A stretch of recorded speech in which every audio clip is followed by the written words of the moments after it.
بسم اللہ الرحمن الرحیم۔ Welcome to my channel global lounge. میرے تمام ویورز کو السلام علیکم۔ امید ہے آپ سب خیریت سے ہوں گے اور خوش آباد ہوں گے۔ بہشتی زیور کتاب السلوک والاحسان کا چیپٹر آپ کے ساتھ شیئر کر رہے ہیں۔ بہت اتھینٹک بک ہے اور بہت اچھا جنرل نالج اس سے مل رہا ہے۔ امید ہے آپ کو یہ سارے ٹاپکس بہت اچھے اور بہت پسند آ رہے ہوں گے، اور بہت ساری ایسی باتیں ہیں جو ہم نے پہلے کبھی نہیں پڑھی ہوتی ہیں یا معلوم ہوتی ہیں، لیکن ان کو ہم اگنور کرتے رہتے ہیں اور اتنی توجہ نہیں دیتے۔ تو ان سب کو دوبارہ سے ریڈ کرنے کا مقصد یہ ہوتا ہے کہ آپ کا دین دوبارہ سے تازہ ہو جائے، اور جو اگر ہم سے کوئی کوتاہی ہو رہی ہو تو وہ اس کی اصلاح ہم کر لیں۔ آج ہم اپنا نیا چیپٹر سٹارٹ کر رہے ہیں۔ اس میں ہمارے پاس ٹاپک رہے گا اخلاق حمیدہ اور ان کے حصول کے طریقے۔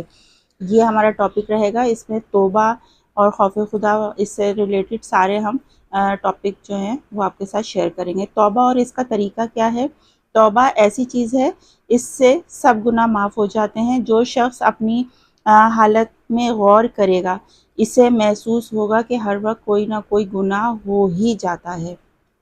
اس لیے ہر شخص کو توبہ کا اہتمام کرنا چاہیے۔ اس کا طریقہ یہ ہے کہ قرآن اور حدیث میں گناہوں پر جو وعیدیں آئی ہیں ان کو یاد کرے اور انجام کو سوچے۔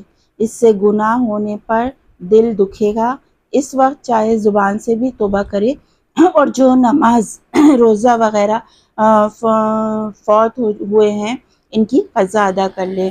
اگر بندوں کے حقوق ضائع ہوئے ہوں تو ان سے معاف کرا لے یا ادا کر دے، اور جو ان کے علاوہ گناہ ہوئے ہوں تو ان کو خوب کوڑے اور رونے کی شکل بنا کر اللہ سے گڑ گڑا کر توبہ کرے اور خوب معافی مانگے۔ اللہ بہت غفور الرحیم ہے، رحمان الرحیم ہے، اور ہماری توبہ قبول کرنے والا ہے۔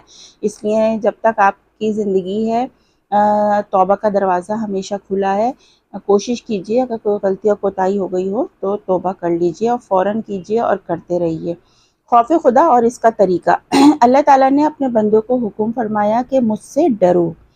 خوف خدا ایسی چیز ہے کہ آدمی اس کی بدولت گناہوں سے بچتا ہے۔ اس کا طریقہ وہی ہے جو توبہ کا طریقہ ہے، کہ اللہ تعالیٰ کے عذاب سے سوچا کرے، جس سے اللہ تعالیٰ کا خوف پیدا ہوتا ہے۔ اللہ تعالیٰ سے امید رکھنا اور اس کا طریقہ۔ اللہ تعالیٰ نے فرمایا کہ تم حق تعالیٰ کی رحمت سے نا امید مت ہو جاؤ۔ امید ایک ایسی چیز ہے جس سے نیک کام کرنے کی، توبہ کرنے کی ہمت بڑھتی ہے۔ اس کا طریقہ یہ ہے کہ اللہ تعالیٰ کی رحمت کو یاد کرے اور سوچا کرے۔ صبر اور اس کا طریقہ۔ نفس کو دین کی باتوں کا پابند رکھنا اور دین کے خلاف اس سے کوئی کام نہ ہونے دینا، اس کو صبر کہتے ہیں۔ یہ صبر کی ایک ڈیفینیشن ہے کہ نفس کو دین کی باتوں کا پابند رکھنا ہے اور دین کے خلاف اس سے کوئی کام ہونے نہیں دینا۔ اور اس کے کئی مواقع ہیں۔ ایک موقع یہ ہے کہ آدمی امن اور سلامتی کی حالت میں ہو، اللہ تعالیٰ نے صحت دی ہو، مال و دولت، عزت، آل اولاد، گھر بار، سامان دیا ہو۔ ایسے وقت کا صبر یہ ہے کہ آدمی مال و دولت کی وجہ سے بگڑ نہ جائے، اللہ تعالیٰ کو بھول نہ جائے، غریبوں کو حقیر نہ سمجھے، ان کے ساتھ نرمی اور حسن سلوک کرتا رہے۔ دوسرا موقع عبادت کا وقت ہے کہ اس وقت نفس سستی یا کنجوسی کرتا ہے۔ دوسرے موقع میں جب عبادت کا وقت آتا ہے تو اس وقت ہمارا نفس کیا کہتا ہے؟ سستی کرتے میں کنجوسی کرتا ہے، اور نماز کے لیے اٹھنے یا زکوٰۃ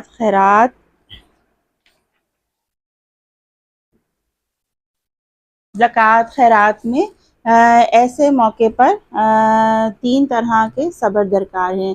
ایک عبادت سے پہلے کہ نیت درست رکھے، اللہ تعالیٰ ہی کے واسطے وہ کام کرے، نفس کی کوئی غرض نہ ہو۔ دوسری عبادت کے وقت کم ہمتی نہ ہو، اس طرح اس عبادت کا حق ہے کہ اس طرح ادا کرے کہ تیسری عبادت کے بعد کہ کسی کے سامنے اس کا ذکر نہ کرے۔ اچھی طرح آپ کو بات سمجھ آ گئی ہوگی۔ تیسرا موقع گناہ کا وقت ہے، اور دیکھیں جب آپ نے عبادت کرنی ہے تو اپنی نیت کو درست رکھنا ہے اور اللہ کے واسطے ہی وہ کام کرنا ہے، اپنی نیت۔ اور سب سے پہلے یہ کہ نفس کی کوئی غرض نہ ہو۔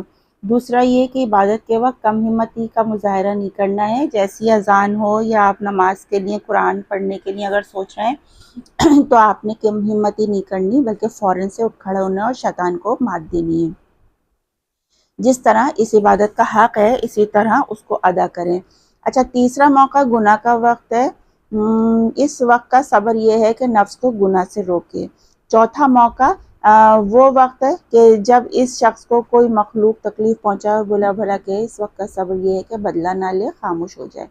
پانچواں موقع مصیبت، بیماری اور مال کے نقصان، کسی عزیز و اقارب کے مر جانے کا ہے۔ اس وقت کا صبر یہ ہے کہ زبان کے خلاف شرع کوئی کلمہ نہ کہے، چیخ چیخ کر نہ روئے۔ جیسا کہ آج کل دیکھنے میں آتا ہے کہ اگر کسی کا انتقال ہو جاتا ہے، گھر میں کوئی ایک فرد ایسا ضرور ہوتا ہے جس کا صبر کا پیمانہ جو ہے بالکل لبریز ہو جاتا ہے اور ان کی برداشت جو ہوتی ہے بالکل ختم ہو جاتی ہے۔ میں نے اکثر لوگوں کو دیکھا ہے کہ جب کسی کا انتقال ہو جاتا ہے قریب کی، ظاہر ہے پورا گھر دکھ میں ہوتا ہے، ایک تکلیف ہوتی ہے، ایک شخص آپ کا گھر کا فرد ہوتا ہے جو آپ سے جدا ہو جاتا ہے، لیکن اس وقت آپ کو اپنا صبر کا دامن جو ہے پکڑے رہنا ہے۔ اللہ کی امانت ہوتی ہے اور اس میں کوئی شکوہ شکایت نہیں ہے۔ دنیا سے سب کو جانا ہے، یہ دنیا فانی ہے، ہر ایک ذرے کو، ہر جاندار کو موت کا مزہ چکھنا ہے۔